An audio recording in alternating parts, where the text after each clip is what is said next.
Hey, I'm Dragon. I'm here to give a personal review of Schedule 1. I'm fairly new to content creation, and this is technically my first video not counting VODs, so any criticisms or suggestions are appreciated. I don't know how many people had this game on their radar. I didn't, but when I heard about it, I knew I had to get it. The game's definitely a fresh breath of air, and while being simple, can also get more complex in the mid to late game when you're learning what to mix and managing the automation system. To get the most out of the game, I 100% recommend going in blind and not looking up recipes, tutorials, or tips and tricks. Now on to the review. A trash cleaning simulator. Finally, a peaceful game with no political agendas, propaganda, or microtransactions. No violence either, just me and my bucket. Ah, Uncle Nelson is calling. Uh-huh. Uh-huh. I'm trying to... Fine, I guess we have to cook!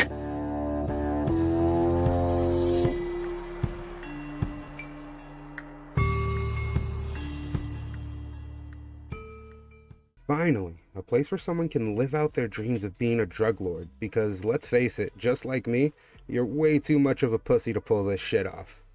Also, my wife won't let me. But here? Oh boy, here. If I get disrespected, they're getting whacked and taken to swim. I mean, honestly. I give you something for free and you have the audacity to say ill to my face? Not even a fucking thank you? You get the bat. In Schedule 1, you barely escape a raid done on your Uncle Nelson with the family heirloom, your trusty and reliable RV. I can live out my dreams of copying Breaking Bad, and I'll do a bet they blew it the fuck up. What the hell? And they left this ominous note threatening you? You haven't even done anything here yet. There were no signs that you'd even sell here, but now we sure as fucking hell will.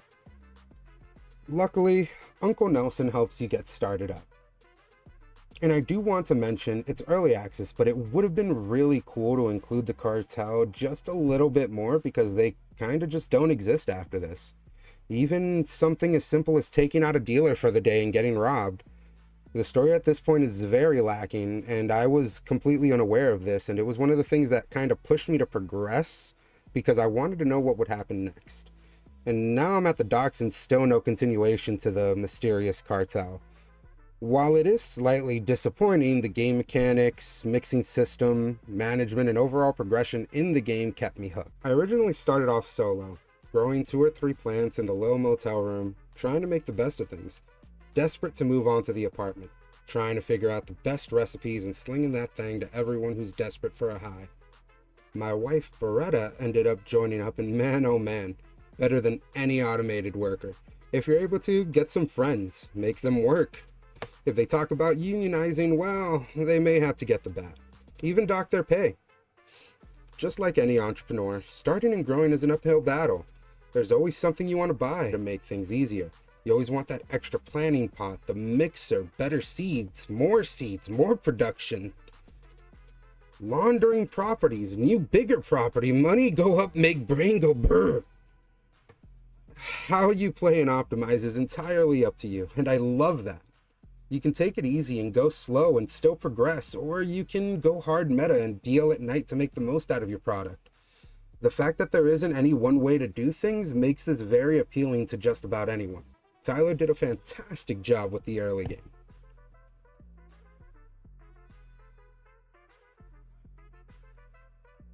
I personally consider the house the mid-game. You're pushing more product now, there's still things to buy, you maybe even consider a vehicle. This is my personal opinion, but the vehicles kinda suck. Especially when roadblocks are involved. Sometimes the cops don't come to search your vehicle, and a couple times I got out of the vehicle to talk to them to search it, and immediately they try to place me under arrest because I wasn't close enough to do the search. For me, the Golden Skateboard is peak traveling, once you get used to the controls, of course. By now, you may be making some meth. Hey, here's a little trick I found out when pulling it out of the oven. If you grab the hammer as it's coming out and swing it up, it counts as a hit so you can speed up that collection process. With meth now in your repertoire, you start to make a bit more money. But I felt as if it sold a little slower. Of course, it is my first playthrough and I didn't go out of my way to make effects that people wanted. I just liked making the money go up.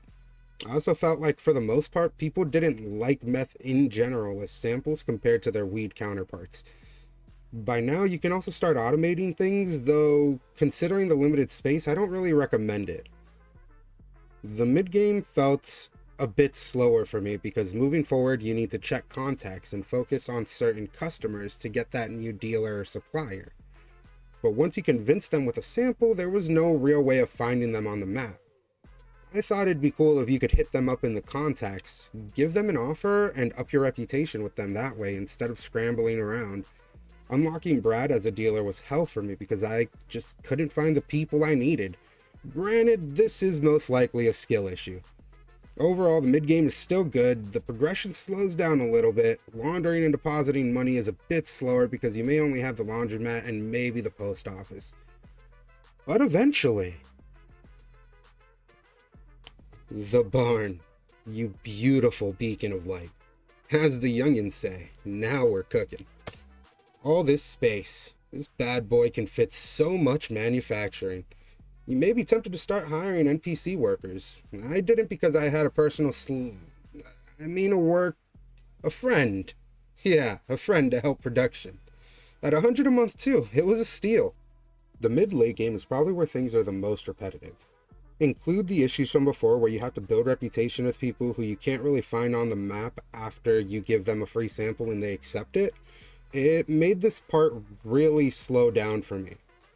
I had issues finding who I needed to increase reputation to get the new dealer and supplier.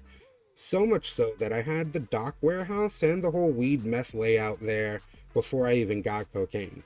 Though I don't take points off of the game for this too harshly because, like I said, it's a skill issue. But I'm getting a little ahead of myself. The barn is your first real step into making large quantities of product.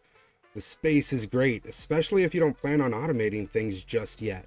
And with the new area unlock, you need to start sampling out your best to convince everyone to buy from you. And those who refuse, well... What the hell is this? That's a Sicilian message. It means Luca Brasi sleeps with the fishes. That being said, only do this if you're willing to accept the consequences of whacking someone. This kind of makes them dislike you, surprisingly. And the more you do it, the more they dislike you. But we're drug lords. Just make some addictive stuff and they'll be running to you begging for their next fix. We made it. We grew, cooked, mixed our way to the warehouse and the docks. Took a lot of work, but now we bring out the big guns. We can have the whole region sniffing. The cartel hasn't fucked with us because they know they can't. I told him about that! You fuck with me, you fucking with your man!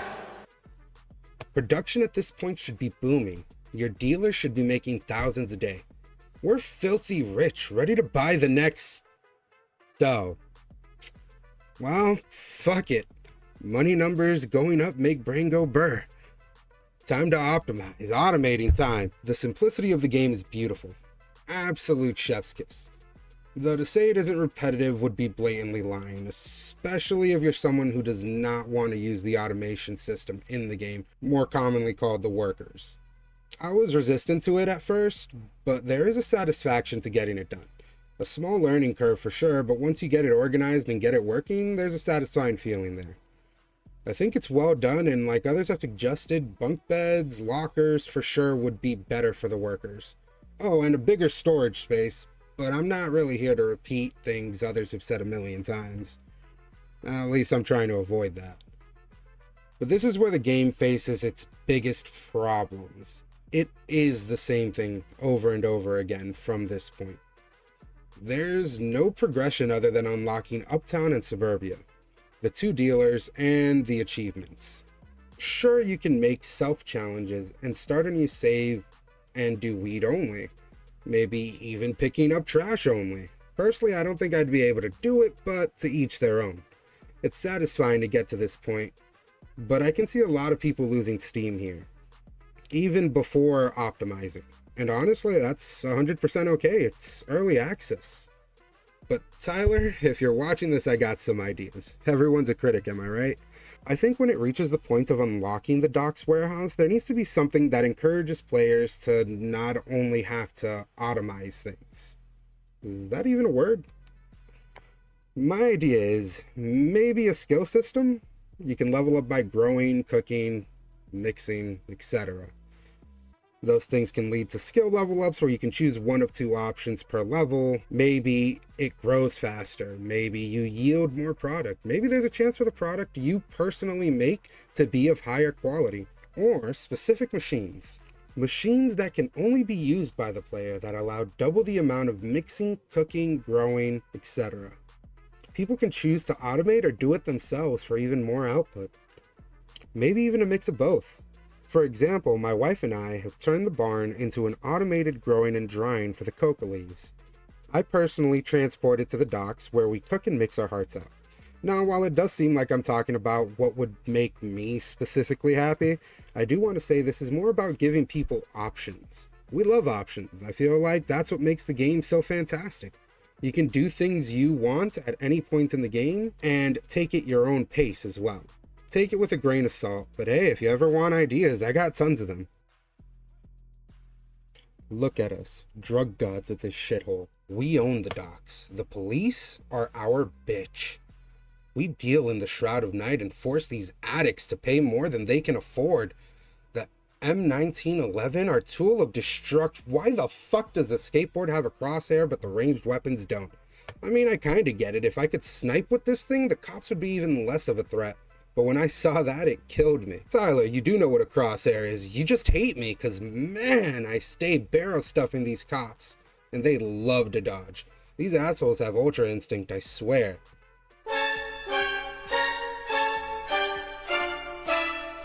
People have said it a million times, the cops aren't a threat.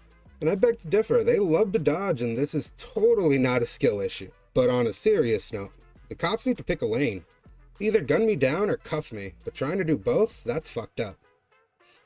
Not to mention the consequences of getting caught aren't very punishing, especially late game. I mean, what's $150 to a drug lord? No. They need to send a message. My suggestion, 20% of your cash on hand. Sure, right now it wouldn't hurt that much because of the lack of things to buy late game, but imagine it mid game, losing a large chunk of your money from a misplay. It can be written off as corrupt cops just straight up stealing from you. I mean, let's be honest. Everyone in this town is a drug addict except for the cops. They need their vices. And I think it should be greed and power.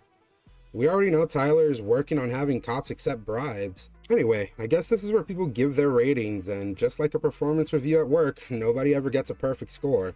So that makes this game a solid 4 weeds out of 6. A fantastic playground to become a drug lord.